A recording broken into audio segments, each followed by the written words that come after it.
How to fix the Monopoly Go invite friends not working. Hey guys, welcome back to the channel. If you're having troubles or unable to invite friends in Monopoly Go, make sure to troubleshoot these steps. First of all, check your internet connection. Ensure you have a stable Wi-Fi or mobile data connection. You can try switching between Wi-Fi and mobile data to see if the issue persists. For the next step, head over to the App Store or Google Play Store. Check if there is any update available, and if so, tap on the update button to install the latest version. After that, close all the background applications and then restart your device. Then, after if you log into the Monopoly Go and try to share, the invite should be done so.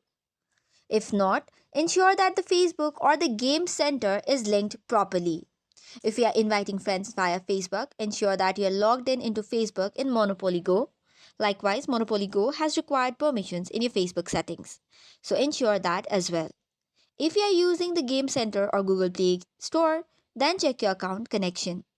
However, if this does not help, you will have to uninstall and reinstall the Monopoly Go.